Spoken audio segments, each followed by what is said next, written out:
With our introduction to business tax behind us, let's start covering some of the detailed recognition rules. We're going to start with the cash method, which we're going to see shortly isn't really the cash method. Okay, so let's go on with video T6B, the cash method. The cash method, yes indeed. What does that mean? Well, intuitively, it means that you recognize income when the cash is received, and you deduct the expense when the cash is paid. We normally think of the cash method as being kind of the opposite of the accrual method.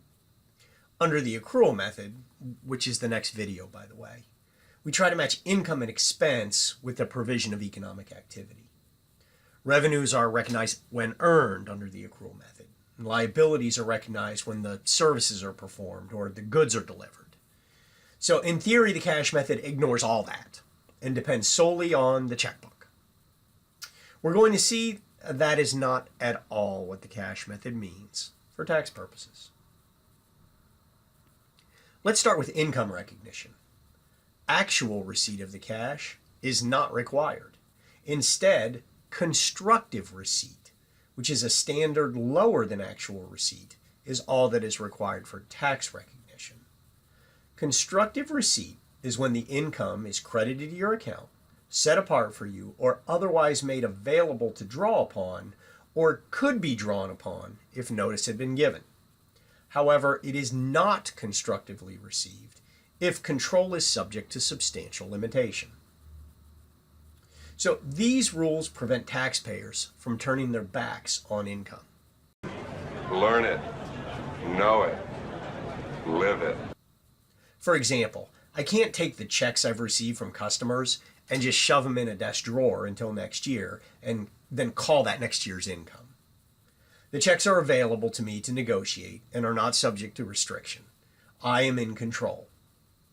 If, on the other hand, a customer writes a check and says, don't cash it until next Tuesday because it's going to just bounce. Well, that's a substantial restriction because the check is worthless and it wouldn't be recognized until next Tuesday. And frankly, that's hoping the money's there. Deductions largely follow the when paid rule. But what if I realize that I can deduct whatever I pay, and 2018 is a good year, and so to lower my income, I prepay my business rent for the next 3 years. This would clearly be taking advantage of the timing variable, as I get a deduction for 3 years' rent today, and thus lower my tax liability.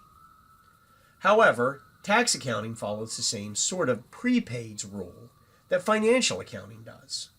No deduction is permitted if the payment provides a benefit that is expected to extend substantially beyond the end of the tax year. In this case, 3 years is beyond the end of the tax year. And thus, a prepaid asset would be recorded and then amortized over time, 3 years. However, as a convenience to taxpayers, the tax law has an escape from prepaid treatment if certain conditions are met. First, the benefit period may not be more than 12 months. Thus, I could prepay 1 year's rent, but not 3.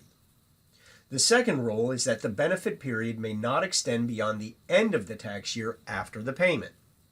That second one is a little bit harder to understand. Good thing is, I have some examples.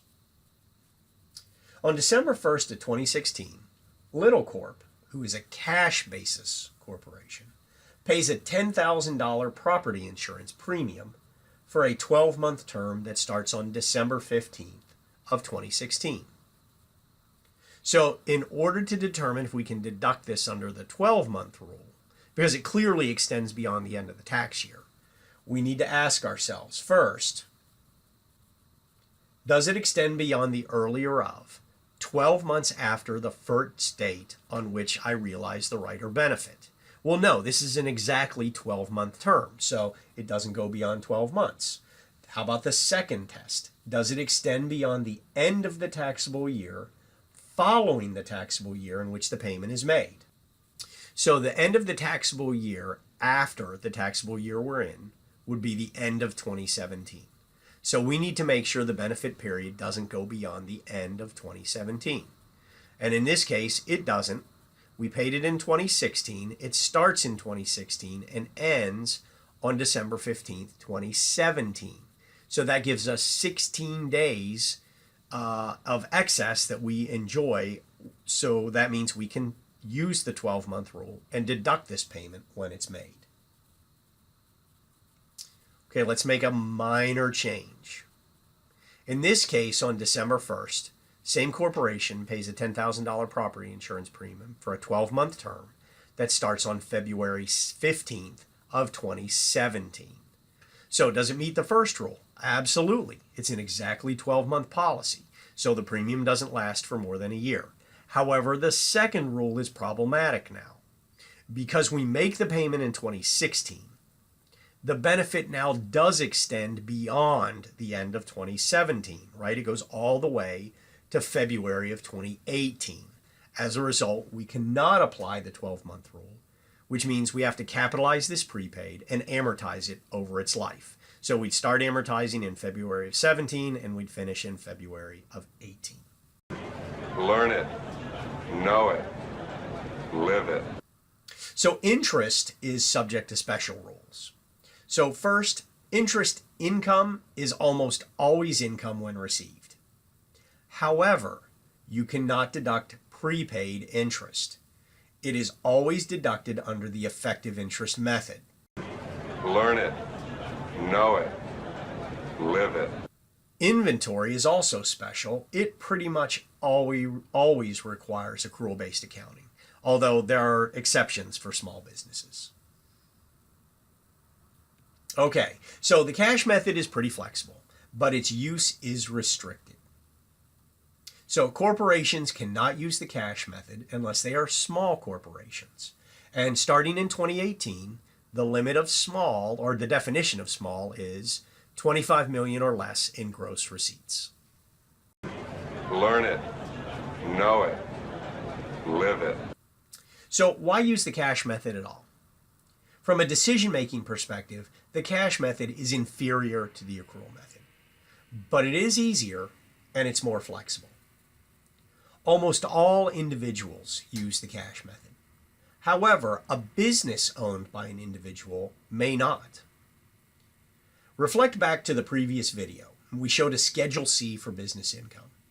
The taxpayer can be on the cash basis for everything else, but could be on the accrual basis for the business that's reported on a Schedule C. That's the end of video T6B on the cash method. Thanks for watching.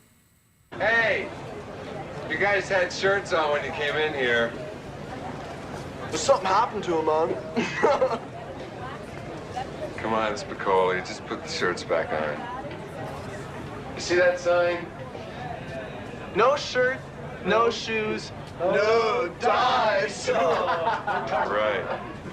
Learn it, know it, live it. Well, he's the full hot already.